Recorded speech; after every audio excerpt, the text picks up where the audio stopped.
attacked. A ceasefire is being negotiated. Avoid escalation. Avoid escalation. Avoid escalation.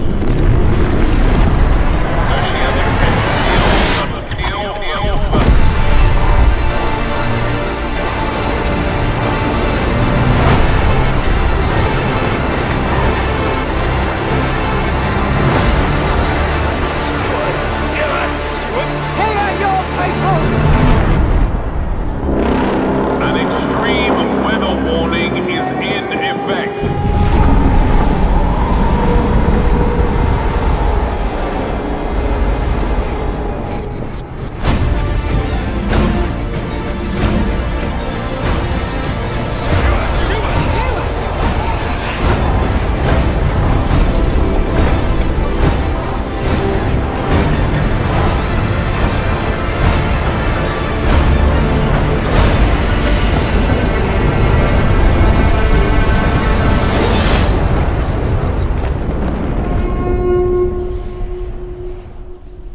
Trust that the steward has a plan. Better times lie ahead.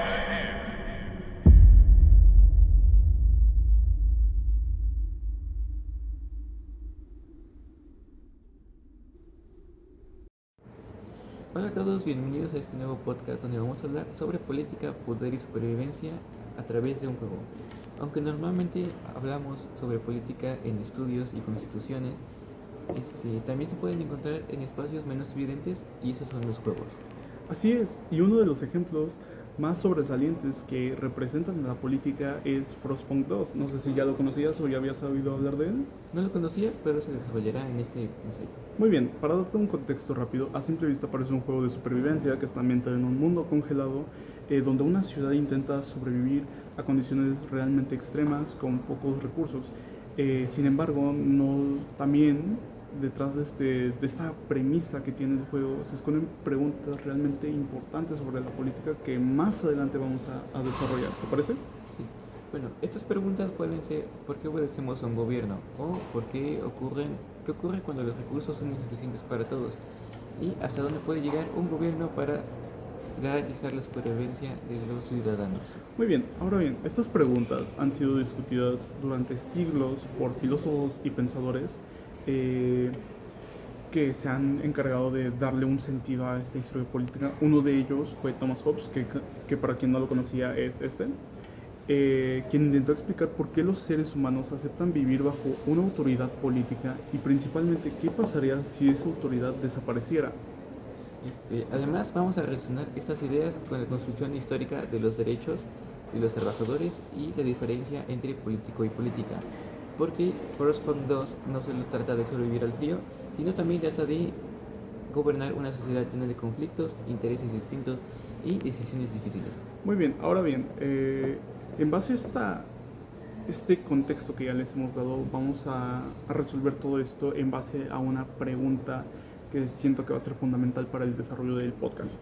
¿Qué estamos dispuestos a sacrificar para sobrevivir? Para ello vamos a dividir este primer capítulo en 3 bloques que más adelante se empezarán a desarrollar de manera más profunda. Bueno, a partir de esa pregunta analizaremos cómo este juego representa algunos de los problemas más importantes en la política. Para comenzar, denominaremos este primer bloque como Hobbes y la necesidad del Estado. Para empezar, creo que debemos entender una pregunta fundamental. ¿Por qué existen los gobiernos? Bueno, creo que puede parecer algo obvio porque vivimos rodeados de instituciones, leyes y autoridades, pero en realidad es una de las preguntas más importantes en la filosofía política. Exactamente, y principalmente uno de los pensadores que intentó responder esto fue Thomas Hobbes. Ahora bien, retomando a Hobbes escribió en una época marcada por el conflicto y guerras civiles, por lo que estaba bastante preocupado por lo que podría ocurrir en una sociedad si pierde el orden político. Para responder esa pregunta, Hobbes imaginó un experimento mental. ¿Cómo sería la vida si no existiera un gobierno? A esa pregunta, o más bien a respuesta de esa pregunta, se lo llamó como estado de naturaleza. No se trata necesariamente de un momento histórico, sino de una situación hipotética en donde no exista ninguna autoridad capaz de imponer reglas o resolver conflictos. El texto que revisamos o en el que nos basamos para este primer capítulo explica precisamente lo que Hobbes utiliza en este escenario para comprender por qué las sociedades crean un estado que los dirija principalmente. Y la conclusión a la que llegamos es bastante pesimista. Sí, es cierto. Hobbes sostiene que sin una autoridad común, los seres humanos vivirían en una situación de miedo constante. En una de las frases más conocidas de la filosofía política, afirma que la vida sería solitaria, pobre, desagradable, brutal y corta, principalmente por la escalada de estos conflictos que se van sumando como si fueran una bola de nieve que en cierto punto ya no tiene ninguna estabilidad. Suena extremo, pero cuando observamos el contexto de este juego empieza a tener sentido. La ciudad vive en constante límite, los recursos son escasos, empieza el frío, es amenazante y cualquier error puede provocar una catástrofe. Y ahí aparece una de las similitudes más interesantes con el juego. Retomando Hobbes argumenta que cuando existe escasez y las personas buscan los mismos recursos pues para sobrevivir, el conflicto se vuelve inevitable. Para empezar, la igualdad que existe entre los individuos, la escasez de bienes y la incertidumbre se van acumulando de manera que inevitablemente van a generar enfrentamientos constantes entre sí. Es decir, en otras palabras, el problema no es que sean las personas necesariamente malas, pero todos intentan sobrevivir. Exactamente, en Frostpunk 2 ocurre algo parecido. Las facciones no siempre están peleando porque sean perversas. Muchas veces se trata de defender sus ideales y sus proyectos distintos para asegurar la supervivencia de la ciudad. Sin embargo, cuando los recursos son limitados, estas diferencias pueden convertirse en conflictos políticos porque no sabes a quién darle la razón. A escala de esto, los conflictos se vuelven muy intensos y hacen que las facciones que están dentro de esa misma sociedad empiecen a tener conflictos ya no solo que se queden en lo verbal, ya comienzan a escalar principalmente. Y ahora, esto nos lleva a una cuestión bastante importante. Si el conflicto surge de manera natural, ¿cómo se evita que se destruya la sociedad? Muy bien, a esto la respuesta que Hobbes propone es el Estado. Los individuos aceptan someterse a una autoridad común porque entienden que vivir bajo ciertas reglas es preferible a vivir en una situación permanentemente de inseguridad. Para Hobbes, un gobierno fuerte no surge para quitar la libertad arbitrariamente, sino más bien para evitar que el caos se extienda y logre corromper a la sociedad desde adentro. Y esa idea aparece constantemente en este juego. El jugador ocupa una posición de liderazgo y debe tomar decisiones que afectan a toda una comunidad. Algunas son populares y otras no, pero en todas buscas evitar el colapso de la sociedad. Exactamente. Lo interesante aquí es que el juego te obliga a tomar y a preguntarte si realmente actúas de manera distinta. Es fácil defender ciertas libertades en cuanto a las condiciones del juego te propone, entre más estables mejor. Sin embargo, cuando la supervivencia está en juego, ese complejo de moralidad, esa moral que tú tienes, se puede ver afectada principalmente porque muchas personas aceptan medidas que normalmente están consideradas excesivas y poco morales cuando el conflicto escala a tal punto que tienes que sacrificar a unos para hacer que otros sobrevivan. Y bueno, aquí aparece una tensión que nos va a acompañar durante todo este episodio. Si aceptamos un estado fuerte para sobrevivir, ¿quién protege a la población de los abusos de este mismo estado? Muy bien, para comprender esta pregunta, que es fundamental porque conecta directamente con justamente los derechos de los trabajadores que abordaremos en un momento, y los conflictos políticos que también. Hobbes explica principalmente por qué surge y por qué se crea el poder político, pero todavía queda esa incertidumbre de quién debería o quiénes o cuáles deberían ser los límites que tiene ese poder político, ya que tener ese poder político a una persona que no sepa cómo manejarlo, principalmente en vez de disminuir el caos, hace que este caos se extienda aún más y cree más tensión.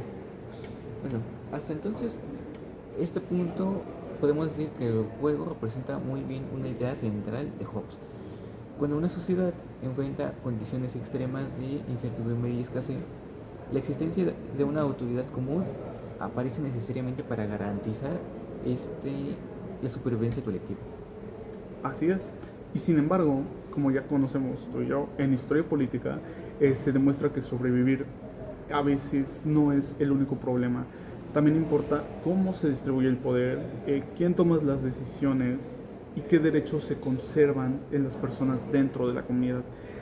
Sin embargo, esto a veces suele ser muy conflictivo porque mismamente no sabes quién tiene el poder en tu comunidad.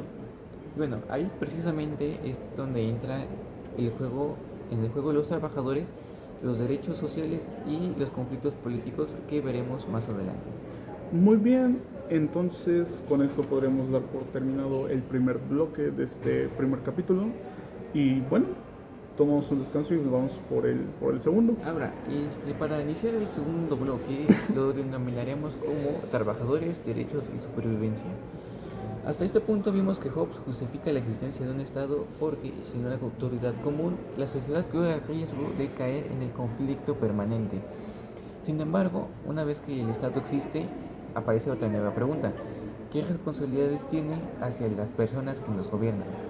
Muy bien, ahora bien, con esta pregunta realmente yo la considero que es bastante importante cuando retomamos ahora este tema con los trabajadores. Principalmente porque sabemos que en el siglo XIX prevalecía o predominaba la idea de que el mercado podía regularse por sí solo. ¿A qué nos referimos con esto? Que se pensaba que la libertad de contratación era suficiente para garantizar un bienestar en la sociedad, pero sobre todo en los trabajadores, cosa que pues al final terminó siendo algo más complejo y que no siguió sus estándares. Pero bueno, la idea de esta realidad fue mucho más compleja. Claro, y aquí es donde entramos o volvemos a citar un poco de uno de los textos que estuvimos revisando para este capítulo, y es que los trabajadores explican que su desarrollo fue mucho más complejo justamente por la industrialización que produjo problemas muy graves para los trabajadores principalmente, tales fueron como los salarios extremadamente bajos, las jornadas excesivas, el trabajo infantil, la falta de descanso y condiciones laborales insalubres, siendo así que esto se ve reflejado en el mismo juego. Y bueno, en otras palabras, podemos decir que la libertad económica no necesariamente significó mejoras en condiciones de vida para todos. Así es, y de hecho comenzaron a surgir críticas a la idea de que el trabajo podía autorregularse únicamente con este sistema de oferta-demanda. Poco a poco se hicieron evidente que el Estado no podía con esto por sí solo. Más que el Estado, el sistema económico que tenía no se podía autorregular por sí solo, y ahí es donde entraba este dilema de que el Estado debía intervenir para proteger a los sectores más vulnerables de la población, en este caso a lo que son las mujeres y los niños, y podríamos incluir un poco a la clase obrera. Y bueno, aquí encontramos una conexión bastante interesante con nuestro juego porque la ciudad depende completamente del trabajo y de sus habitantes. O sea, sin producción no hay combustible, sin combustible no hay calefacción y sin calefacción la ciudad desaparece. Justamente, y en este juego donde la calefacción es todo, ¿cómo te pones a decidir qué persona o qué sacrificios tienes que tomar para que esta ciudad prevalezca principalmente? Y ahora, esto genera un dilema constante, y es que el gobierno necesita que la producción continúe para asegurar la supervivencia de todos, pero al mismo tiempo debe decidir cuánto está dispuesto a sacrificar de la población, porque no puede exigirle a todos por igual, pero cuando se trata de supervivencia tienes que tomar una decisión. Y bueno, aquí es una cosa, porque una cosa es trabajar para sobrevivir y otra muy distinta es sacrificar completamente tu bienestar para las personas en nombre de la supervivencia. Exactamente. En el juego aparecen decisiones relacionadas con las jornadas laborales, la distribución de recursos y prioridades económicas. Cada una de estas decisiones se refleja en una pregunta histórica: ¿hasta qué punto puede el Estado exigir sacrificios a los trabajadores? Durante todo el juego te plantean estas decisiones que tienes que tomar para asegurar algo bueno. Por ejemplo, un ejemplo de esto muy notorio es en el aspecto de los trabajadores. Tú tienes cierto horario laboral, pero hay una función que te permite exigirle un poco más de horas a los trabajadores para que se queden produciendo lo más que puedan durante cierto tiempo. Lo mismo con los niños. Hay jornadas o hay opciones que te dan a elegir, que son como leyes que tú mismo impones, que tienen como principal función darle un propósito a los niños. En vez de exigirles trabajos pesados, que incluso el mismo juego te advierte que estos trabajos pueden desbordar hasta que mueran niños en esos trabajos, te da una opción para que asistan a, no sé, un ejemplo claro es una escuela de medicina. Y esto, si tomas esta decisión de en vez de aplicarles una jornada más extensa y exigente, puedes darle un futuro más prometedor y hacer que la ciudad tenga un poco más de salud, por así decirlo. Entonces es un costo-beneficio que te da el juego. Y bueno, retomando la pregunta que hiciste, esta pregunta no es exclusiva de los videojuegos, también estuvo presente durante la revolución industrial, cuando millones de personas trabajaban largas horas laborales en condiciones bastante difíciles. Claro, y es por eso que empezaron a surgir las primeras leyes de protección laboral.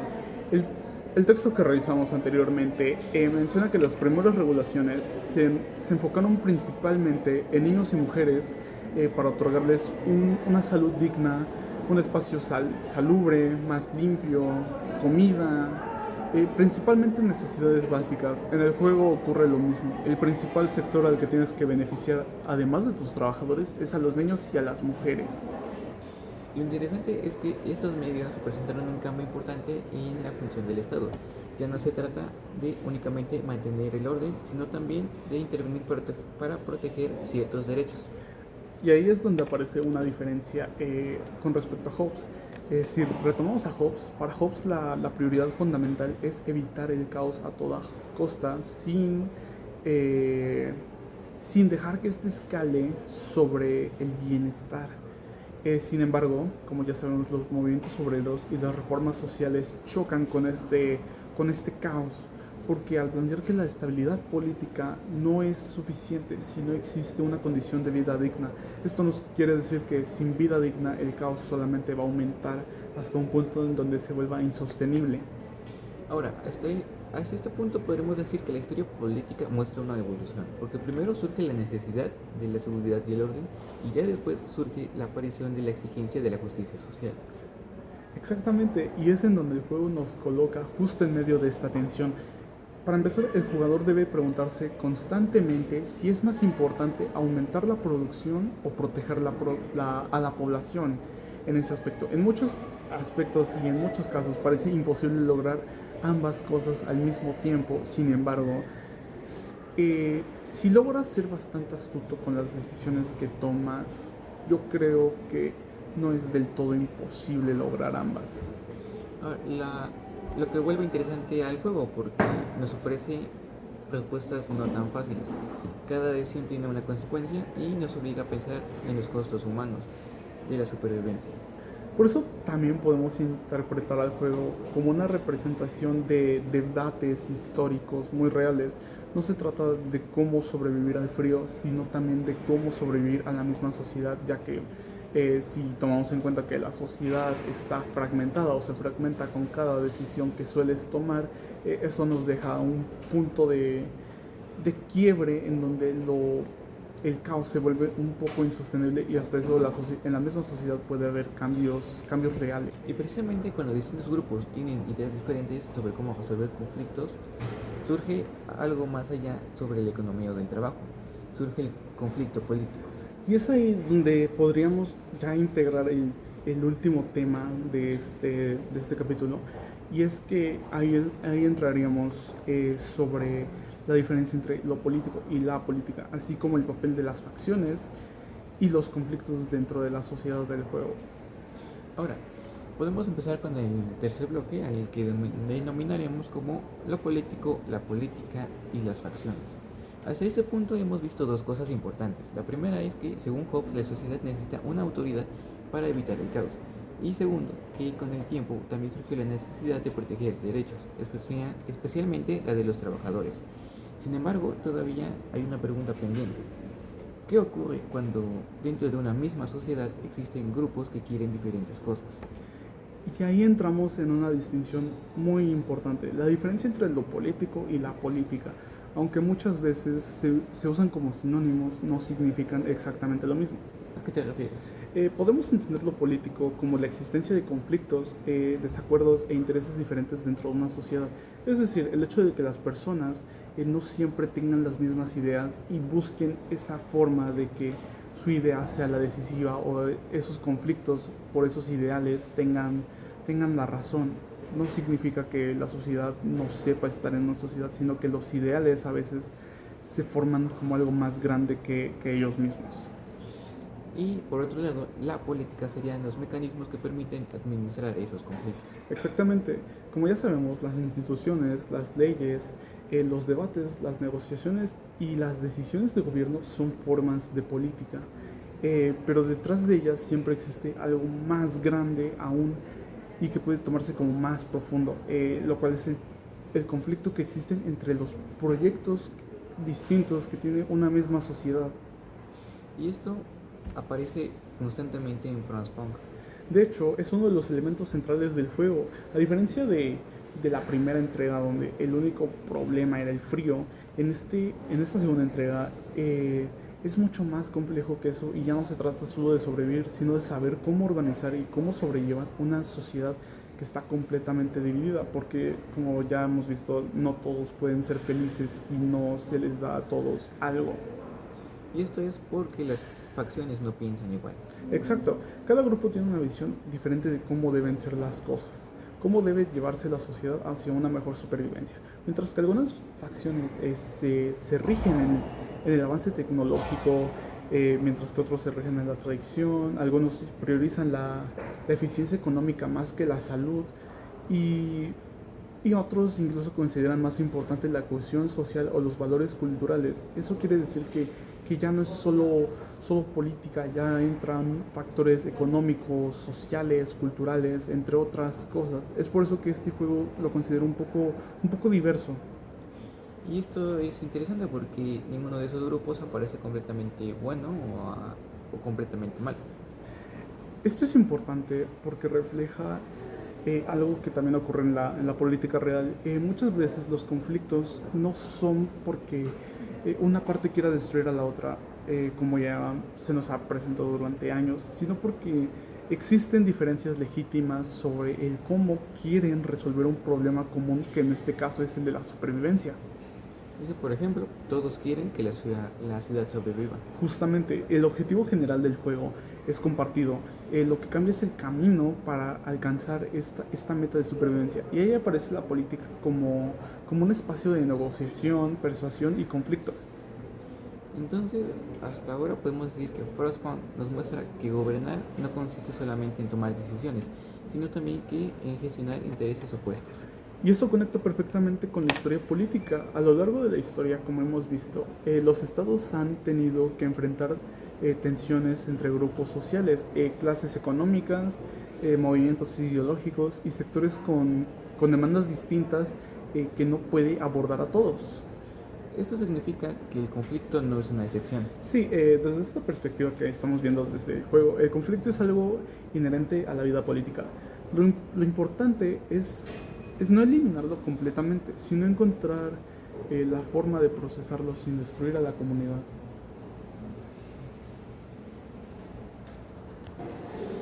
Y bueno, aquí aparece algo interesante respecto a Hobbes. Él veía el conflicto como un peligro que podía conducir a la guerra de un todos contra todos. Eso es cierto, y mientras que las perspectivas más contemporáneas nos muestran que se reconoce el conflicto hasta cierto nivel como inevitable y en varias ocasiones o en varias situaciones hasta necesario. Es una sociedad donde nadie discrepa, probablemente tampoco sería una sociedad libre. Ahora, todo esto nos lleva a una pregunta bastante incómoda. ¿Y cuál sería esa pregunta? Bueno, esto podría definirse como ¿qué debe hacer un gobierno cuando los desacuerdos amenazan la estabilidad de toda una comunidad? Y esa es precisamente la pregunta más difícil tanto en Frostpunk como en la política real, ya que no sabemos si se deben buscar consensos, se deben de imponer decisiones, se debe privilegiar a ciertos grupos sociales o se debe aceptar que el conflicto forma parte de la vida cotidiana. Para esto no existe una respuesta simple porque en general todas las personas buscan su propio beneficio, entonces es bastante complicado. Y quizás esta sea una de las principales enseñanzas que el juego nos transmite, ya que nos enseña que gobernar no solamente es administrar los recursos que se nos dan, sino que también tenemos que administrar diferentes expectativas y conflictos humanos, ya que tenemos que saber cómo piensa la sociedad y qué tenemos que hacer para afrontar estas dificultades, porque no todo se nos va a resolver como queramos, o las cosas no van a salir como nos la planteamos. Ok, bueno, en este sentido, Frostpunk 2 nos termina mostrando algo que va más allá de una ciudad congelada. Nos habla de cualquier sociedad que intenta mantenerse unida mientras enfrenta problemas enormes.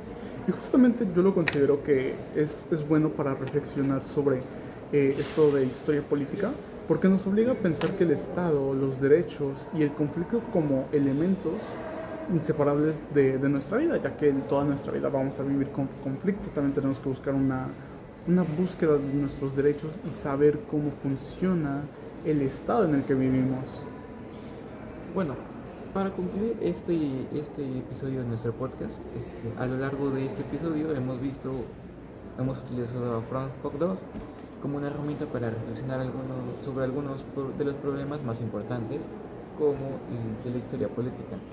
Aunque se trata de un videojuego ambientado en un mundo ficticio, muchas veces las decisiones que se plantean en relación con los debates que se han acompañado a la sociedad durante siglos. Comencemos con Hobbes y su idea del estado de naturaleza. También vimos que para él una sociedad sin autoridad común corre con el riesgo de caer en el conflicto y el caos permanente. Por eso nosotros como individuos, o los individuos en general, aceptan la existencia del Estado, de un Estado capaz de garantizar el orden y la seguridad en la vida. Como se señala en el texto, la vida sin esta autoridad sería una vida marcada por el miedo, la incertidumbre y una lucha constante por saber quién realmente tiene la razón en este caso. A pesar de todo esto, sin embargo, también observamos que la existencia del Estado no resuelve todos los problemas. La historia demuestra que el orden político por sí solo no garantiza condiciones de vida justas para toda la población.